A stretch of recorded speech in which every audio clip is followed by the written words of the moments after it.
Hello, welcome to the video to help you make corrections on your Topic 10 similarity test. Let's go ahead and get started right away so this video isn't too long.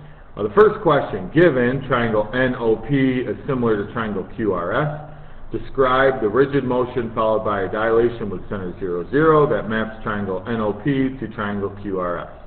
Alright, so first thing that I did to help me with this is I identified that I have my original figure and my image. So I know that since this is the original and this is the image, when this gets to this, it's going to be an enlargement.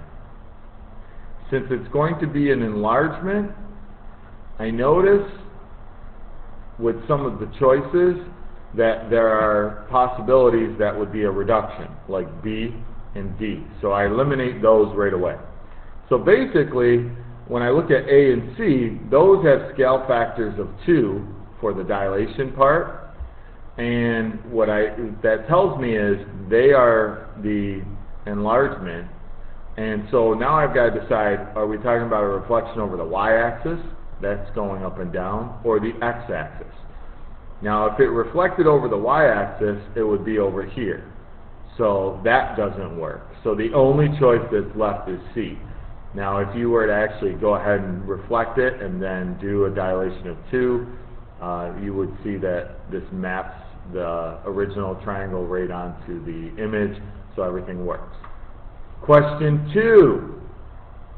Let me clear the screen. Which of the following describes the image of a figure after a dilation that has a scale factor between 0 and 1? So scale factor between 0 and 1 means a fraction or a decimal, but we've been working with fractions. And so since it's a fraction, it's going to be a reduction, making it smaller. So when I look at the choices, I notice that it has the same shape as the original and is larger than the original. So B cannot be a choice. And then same size, D cannot be a choice. So it comes down to A or C. Now this topic has been all about similar figures. Similar means same shape, different size. A, it has a different shape. This statement makes no sense. So A cannot be the choice. So the answer for 2 is also C. Alright, let me clear the screen, move it down to question 3. Which of the following describes the image of a square after a dilation with a scale factor of 6? Now, when it says scale factor of 6, that means we multiply by 6. So, right away I see 1/6 for choice B, and I know that's ridiculous. So, its sides are 6 units longer. Now that sounds interesting. C, its sides are 6 times as long. That sounds very interesting. D, its sides are 6 units shorter. Obviously it's not going to be D. So I got to decide, is it A or C? And which one is telling me to multiply? The key word here is times. C is the correct answer for 3. Okay, next question is question 4. Let me clear the screen. Here we go. The square below is centered at 0, 0 and passes through point W at 2, 2. So we're starting with this point here, 2, 2. So W is at 2, 2. The square is dilated with a scale factor of 2, then translated down 3 units. What are the coordinates of point W after the transformation? So I'm going to do the first step and get W prime. When I dilate it with a scale factor of 2, that means I multiply both of these by 2. Wait a second, I'm sorry. W is negative 2, 2. So W prime, I'm going to multiply these two numbers by 2 and I get negative 4, 4. So I'll plot that point, and that's right here. Here's W prime. Now, W prime is going to move down 3 spaces. So I go down 3 spaces, 1, 2, 3, and that puts me there. And that is -4, 1. Another way to think of moving down 3 is to subtract 3 from the y coordinate. That's right here. So 4 minus 3 is how I get that 1. I look up here at my choices. C, -4, 1 is the answer. And we're on to the next question. Let me clear the screen. Okay, find the distance D. Assume the ratio of D to 90 is the same as the ratio of 40 foot to 30 foot. Okay, so they tell me what I am doing. I am taking D. When it says D 290, that's like D over 90. And 40 to 30 is like 40 over, so if I'm thinking of a fraction.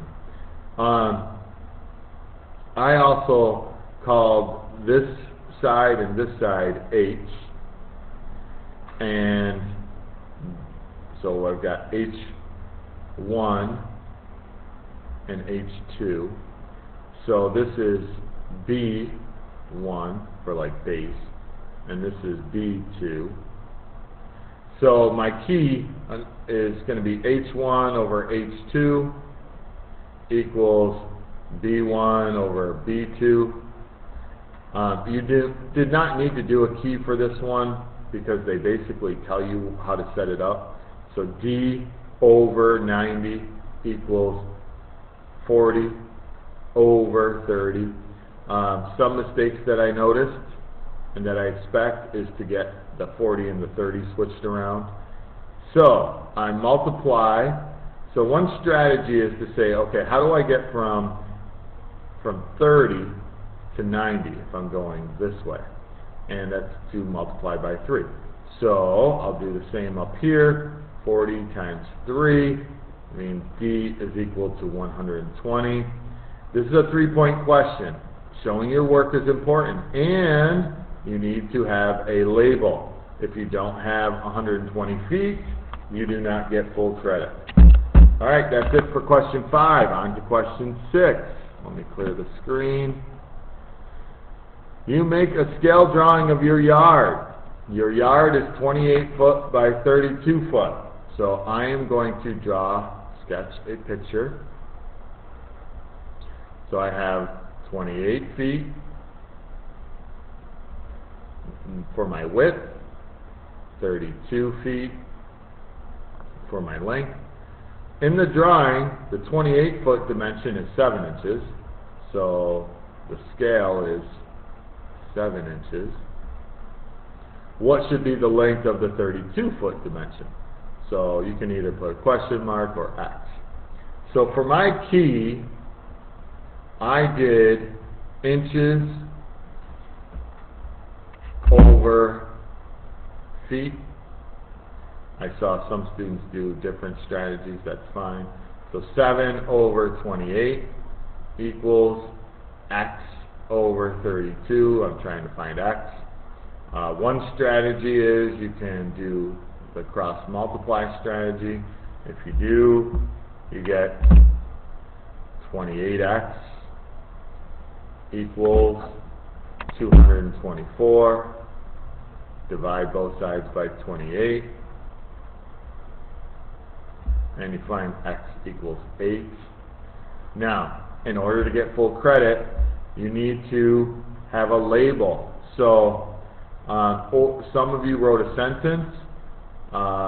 The length of the 32 dimension in the drawing is 8 inches. So that needs to be something. Some people just wrote 8 inches and that's fine. Or if you put it in a sentence, that's really the right way to do it. Okay, the next problem, problem 7. Triangle JKL is similar to triangle XYZ. Find the possible ordered pairs for point Y. So here's JKL. J to K is the diagonal. So when I'm thinking, so J to K is the diagonal. So X to Y is the diagonal. So X cannot go straight out to the side if it's going to Y. It has to go in a diagonal. So it's going to be out here next to Z. One thing that you might want to notice is this point here, negative 2, 2, is already a point on this triangle, so it can't be that one. So let's think about this for a second. This side XZ goes with this side JL. Well, this side here is 4 spaces. Well, this is 2. So that means it's a scale factor of 1/2. So if this side here is 6, which it is, or excuse me, this is 8, not 6, 8. Then that means over here this needs to be 4 units away. So if I go 4 units away, that puts me here at negative 6, 2, or over here at 2, 2. These are the possibilities for Y. So you'll see that if it's this way, it looks like it's a reflection then a dilation. If it's this way, it looks like it's a translation and then a dilation. Those 2 points are this one and this one. And this is a 2-point question, so it makes sense that there are 2 answers. So number 7, a lot of people only had one of those. A lot of people got it wrong, I'm sorry. You needed to have both of these points. Okay, the next question. Figure B is a dilation image of figure A. So B is the image, A is the original. Is the dilation an enlargement or a reduction? So to go from this to this is obviously a reduction. So it's getting smaller. So right away you should know your scale factor is going to be a fraction. Part B, what is the scale factor? So what I did is I took a point from A. I think I took this one here. And this point is at, I believe, 12 and 15.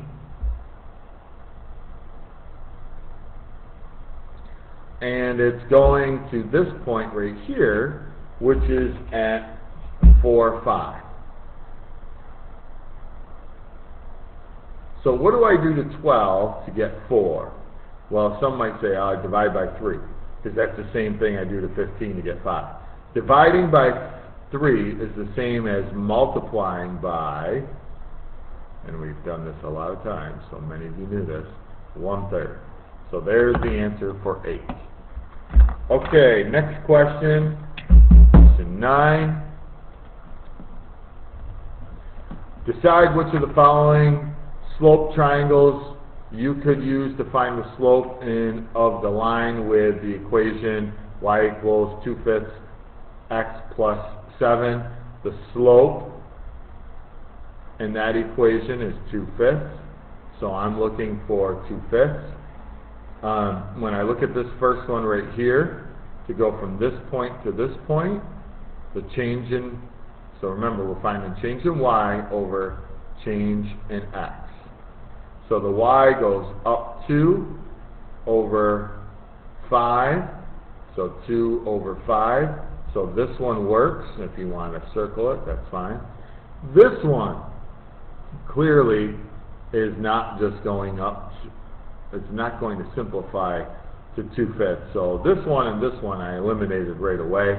If you want to count the spaces, but the number on top is going to be much larger than the number on bottom. I was wondering about slope triangle T, and when you count the spaces here, you actually get, so it's 5 spaces up and 10 spaces over. But 5 over 10 does not simplify to 2/5. It simplifies to 1/2. So this one does not work either. So there's only one answer for 9, and it's triangle Q, the first one. Okay, question 10. Is triangle MNO similar to triangle PQO? The answer is no. Triangle MNO is not similar to triangle PQO. And there's a couple of ways you can do it. You can do the slopes are not the same. Slopes not equal. And by doing that, what I did is, okay, from P to O, it is going up 3 spaces, which is actually 6 units if you look at the scale. So up 6 over 12, so 6 over 12, and then from O to M is up 4 over 6. Now, 6/12 is 1/2, 4/6 is 2/3, so these are not equal. Or you could say sides not proportional.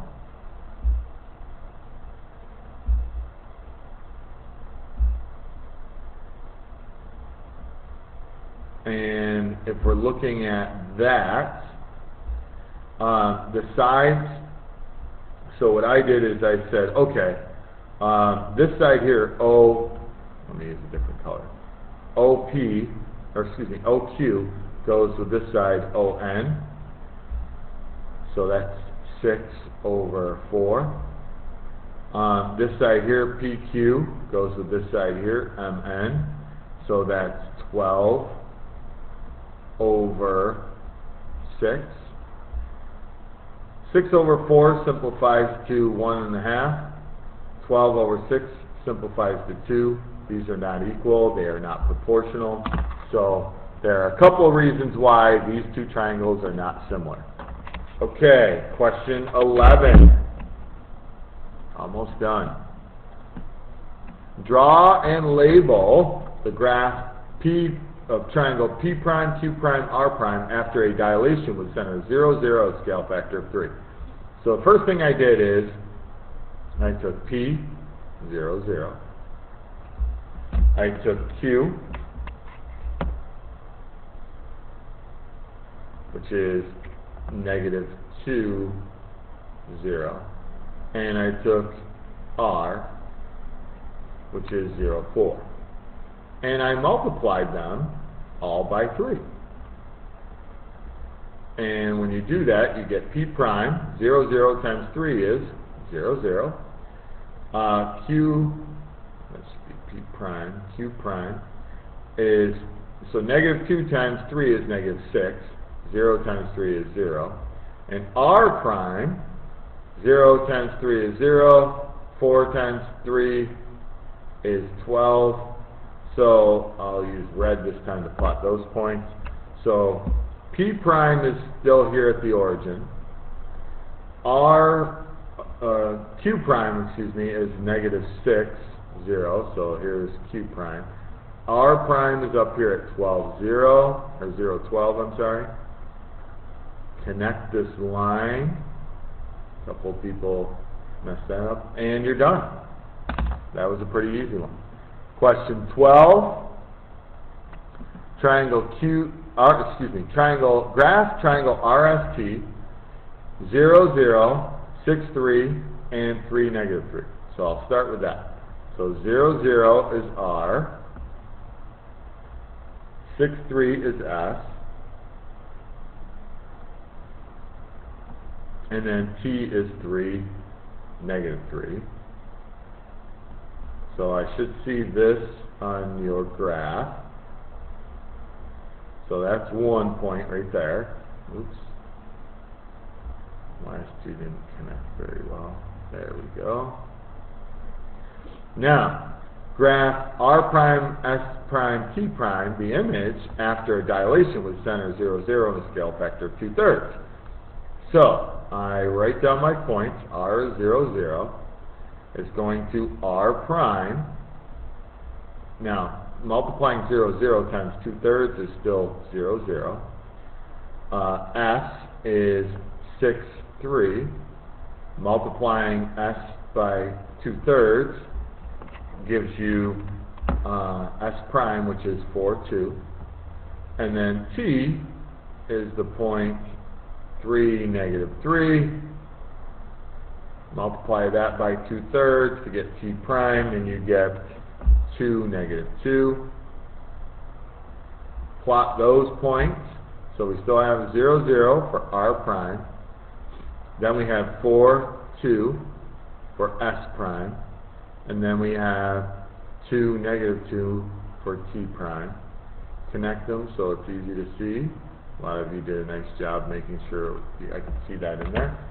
And then it says list the coordinates of r prime, s prime, and t prime, but I already did that because I showed all my work. Alright, one more problem, problem 13. ABCD and EFGH are quadrilaterals. Given ABCD is similar to EFGH, list the transformation that maps ABCD to EFGH. Alright, so a key here is understanding which one is the original. So here ABCD is the original.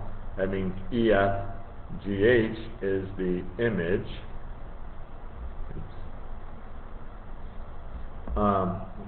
So what I'm going to do is I'll put an I and point to that because I'm not going to use this space over here. Alright, so for this, now I know some of you just identified what was happening. There's going to be 2 steps here.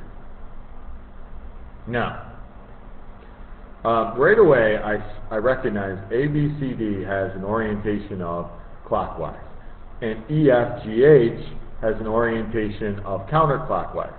So I know that a reflection is needed.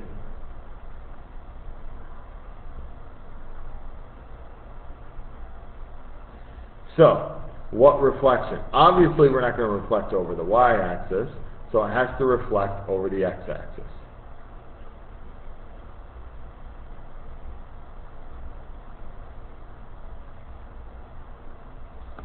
X-axis. Now, what does that look like? Well, we start at the point xy, and then when we reflect over the x-axis, x stays the same, but y becomes the opposite. Now, down at the bottom, I actually showed all my work for this. Let me scooch this a little bit. So I have A, B, C, and D. And I wrote the coordinates for those. So 4, 4, 6, 8, 12, 12, and then 8, 6. And then when I do that reflection, now I actually graphed mine too. I'm not going to graph it on here, but you could. And wrote A prime, which is going to be 4, and look at my rule, negative 4. B prime, which is going to be 6, negative 8. C prime, which is going to be 12, negative 12. And then D prime, which is going to be 8, negative 6. Then I knew that these were going to dilate to the points E, F, G, and H. Now, I already know these coordinates because they're right there. So I wrote them. So I've got 2, negative 2. What do I do to 4, negative 4 to get 2, negative 2? What do I do to 3, negative 4, or excuse me, 6, negative 8 to get 3, negative 4? And it's the same thing for all of these. I am dividing by 2. And remember, dividing by 2 is like multiplying by, so this is a dilation, with scale factor equal to 1/2. And if you want to do x comma y, arrow 1/2 x, 1/2 y, and you're done. So that's it. So make sure if you don't understand what you did wrong after watching the corrections video that you get help. Good luck, and we will see you in math.